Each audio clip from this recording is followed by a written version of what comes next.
Welcome to my YouTube channel E teaching Pathshala. आज हम पढ़ेंगे पर्ल कल्चर के बारे में। Pearl culture to meet the commercial demand, यानी कमर्शियल डिमांड को पूरा करने के लिए पर्ल आर कल्टीवेट, पर्ल को क्या करते हैं, कल्टीवेट कराते हैं, पर्ल की खेती करवाते हैं विद द हेल्प ऑफ। अब इसमें किसकी हेल्प लेंगे? ह्यूमन इंटरवेंशन की। This practice is known as a pearl culture. इस प्रैक्टिस को हम क्या करेंगे? पर्ल कल्चर कहेंगे। यानी कमर्शियल डिमांड को पूरा करने के लिए पर्ल या मोती की खेती की जाती है with the help of human intervention. यही जो प्रैक्टिस होती है उसी को हम क्या बोलते हैं? पर्ल कल्चर कहते हैं। पर्ल कल्चर होते हैं इन्वॉल्व होता है मेंटल ग्राफ्ट इम्प्लांटेशन टेक्निक। यहाँ पर एक टेक्निक यूज आती है, इसको हम बोलते हैं मेंटल ग्राफ्ट इम्प्लांटेशन टेक्निक। इसमें यूज़ क्या करते हैं? Using this grain of sand को यूज़ करते हैं, उसको इंसर्ट करवा देते हैं मेंटल और shell of a oyster body. यानी ऑयस्टर की जो बॉडी होती है, यानी ऑयस्टर क्या रहता है? मोलस्का का सदस्य होते हैं। उसका बाहरी जो बॉडी कवच होता है वो कैल्शियम कार्बोनेट का बना हुआ हार्ड रहता है। तो उसके अंदर मेंटल और जो शेल होते हैं उसके बीच में ग्रेन ऑफ सेंट या जो मिट्टी का जो कण होता है उसको इंसर्ट करवाया जाता है एट द राइट टाइम। जब राइट टाइम होता है, जब वो मेच्योर हो जाता है कि वो जब मोती बना सकता है या पर्ल बना सकता है। ग्रेजुअली क्या होता है कि जो ग्रेन का जो डेवलप होती है वो ये जो ग्रेन हमने इंसर्ट करवाया है ये किसके अंदर से डेवलप होता है? As a pearl which take about 3 to 6 year. अब ये जो ग्रेन को हमने डेवलप करवाया है वो एक मोती के अंदर चेंज होता है, उसके लिए इसको 3 to 6 ईयर्स का टाइम लगता है to reach to it full size. यानी उसको फुल साइज तक पहुंचने के लिए 3 to 6 ईयर्स तक का समय लगेगा। किसको? ग्रेन ऑफ ये जो हमने ग्रेन होता है उसको इंसर्ट करवाया है। In this way the large pearl can be obtain. उसके बाद में क्या होता है? 3 to 6 ईयर्स के बाद में हमें एक लार्ज पर्ल होता है वो ऑप्टेन होता है कमर्शियल स्केल के ऊपर। These pearls are known as culture. इस प्रकार का तो जो पर्ल्स को हम कल्टीवेट कराते हैं उसको बोलते हैं कल्चर, और आर्टिफिशियल पर्ल भी बोलते हैं। History of pearl culture. The pearl culture technique was first initiate हुई थी जापान में। जो पर्ल जो कल्चर की जो टेक्निक होती है फर्स्ट टाइम इनिशिएट हुई थी, शुरुआत हुई थी जापान में। फादर ऑफ जो पर्ल कल्चर होता है कोकिची मिकीमोटो। 1858 से 1954 तक उनका जन्म बर्थ डेट थी। जो फर्स्ट थे फादर पर्ल कल्चर होता है उसको कोकिची मिकीमोटो कहते हैं। Mikimoto was establish a pearl form. उन्होंने एक पर्ल फॉर्म बनाया था टोबा में। टोबा क्या होता है कि स्मॉल आइलैंड है जापान के अंदर। Best quality pearl is called linga pearl. Best quality का पर्ल होता है उसको लिंगा पर्ल कहते हैं। In India the technology breakthrough in pearl culture was achieve in 1973 by the central marine fisher research institute. यानी कि जो first time India के अंदर इस टेक्नोलॉजी के बारे में बताया गया था वो 1973 के अंदर था। और ये जो सेंटर था वो कौन सा था? CMFRI, जिसको बोलते हैं central marine fishing research institute बोलते हैं। कहाँ पे? कोची, केरला के अंदर प्रेजेंट है। Pearl oyster fishery in India में सिर्फ दो ही मेन एरिया होता है। एक तो gulf of Mannar Tuticorin coast Tamil Nadu के अंदर है, एक है गल्फ ऑफ कच्छ जो सेकंड है वो किसमें है? गुजरात के अंदर है। अब बात करते हैं type of pearl. Natural pearl first होता है नेचुरल पर्ल। नेचुरल जो पर्ल में भी form within the oyster और मिजेल, यानी मिजेल या ओयस्टर की जो बॉडी के अंदर by the other accidentally interest a solid और accidentally bound within the shell of mussels और टिश्यू।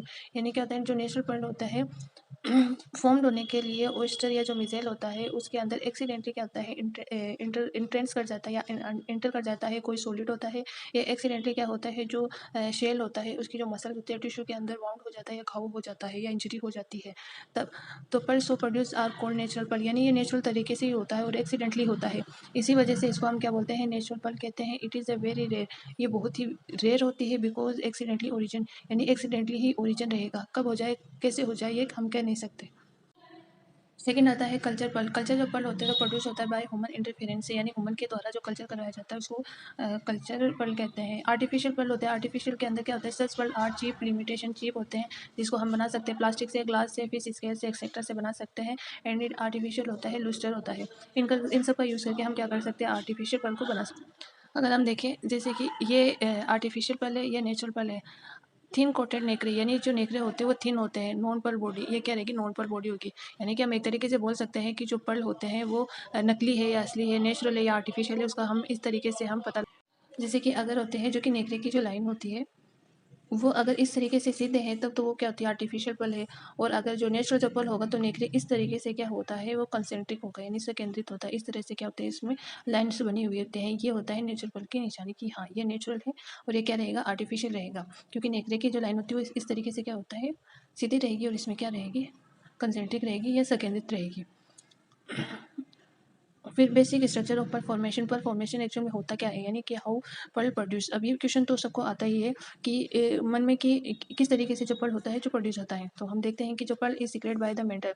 पर्ल किससे सीक्रेट होता है? मेंटल से।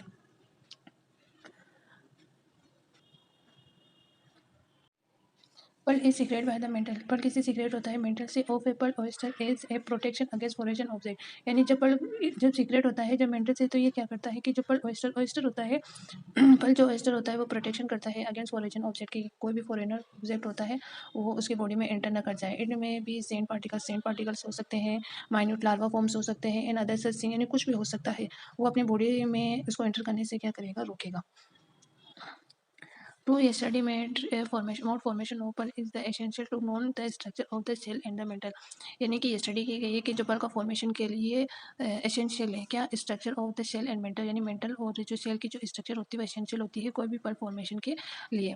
Shell the pearl oyster compose to take 3 distinct layer, यानी शेल होती है पर्ल होती है उसकी शेल के लिए क्या होता है? 3 होते हैं डिस्टिंक्ट लेयर होती है।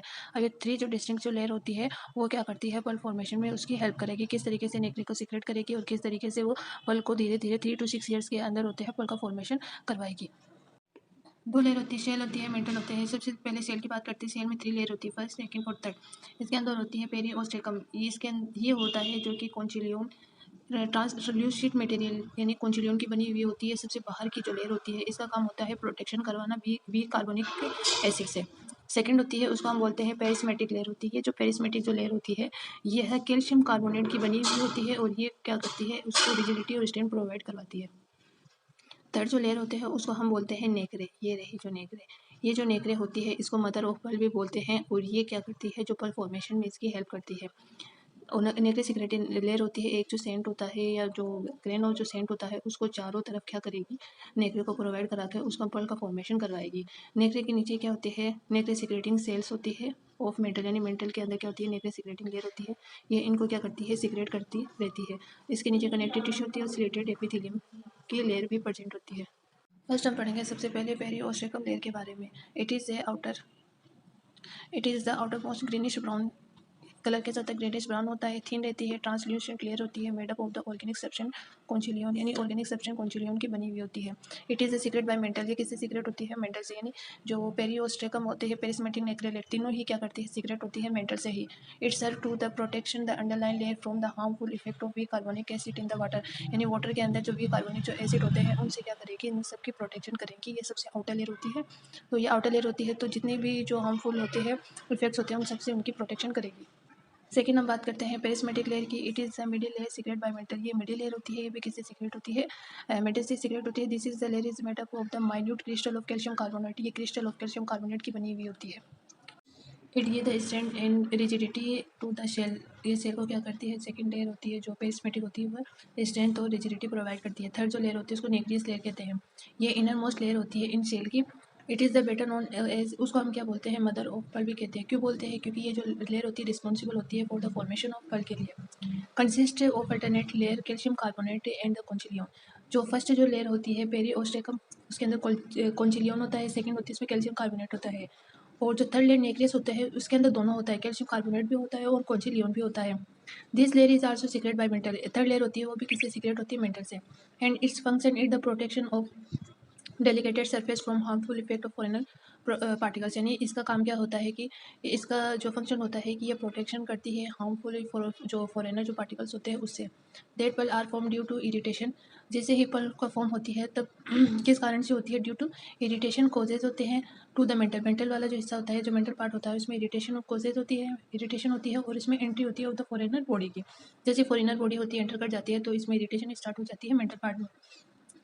When ever any short of foreigner body enter, जैसे कोई भी शॉर्ट जो फॉरेनर बॉडी एंटर कर जाता है गेट द मेंटल और शेल के बीच में, ये जो बिकॉज ये क्या होता है? बिकम्स इनक्लोज सेक, एक सेक के फॉर्म में इनक्लोज हो जाता है एंड मेंटल एपिथेलियम में, यानी कि ये क्या कहता है कि एक तरीके से खुला हुआ होता है, जैसे कि इस तरीके माथे खुला हुआ होता है और फिर इसके बाद में इस तरीके से क्या रहेगा? क्लोज हो जाता है पूरी बॉडी। इस तरीके से क्या रहेगी? इसके जो जैसे से दोनों हाथों को मिलाएंगे ना हम, तो उसकी वजह से एक जो सेक बन जाता है तो वो क्या होती है? एक तरीके से इस खुली हुई होती है वो इस तरीके से क्या होती है? बंद हो जाती है।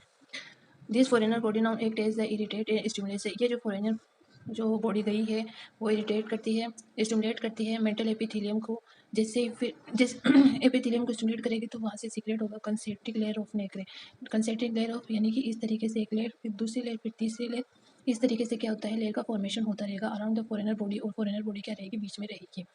These layer are when the hard and become pearls, और ये धीरे धीरे क्या होती है? हार्ड होती जाएगी और एप्पल का फॉर्मेशन कर देगी। Size of pearl directly proportional to the degree of irritation of cause by foreigner agent, यानी कितना बड़ा फॉरेनर एजेंट होता है बॉडी के अंदर, क्या कितनी ज़्यादा इरिटेशन हुई है, वो उसकी साइज़ होती है, वो किसके प्रोपोर्शनल होती है, पल की जो साइज़ की प्रोपोर्शनल होगी। जितनी ज़्यादा इरिटेशन होगी उतना ही बड़ा क्या बनेगा, पल की साइज़ बनेगी। इरिटेशन कम होगी, फॉरेनर पार्टिकल कम गया तो कम इरिटेशन कम साइज़ की पल बनेगी। The natural is the rarely A sphere, यानी हम नेचुरल पल की बात कर रहे हैं जो क्या होती है, रेयरली ही क्या होती है, स्फेयर होते हैं। As assume a shape of the nucleus, हम उसको अज्यूम कर सकते हैं उसकी शेप को एक न्यूक्लियस की जैसे।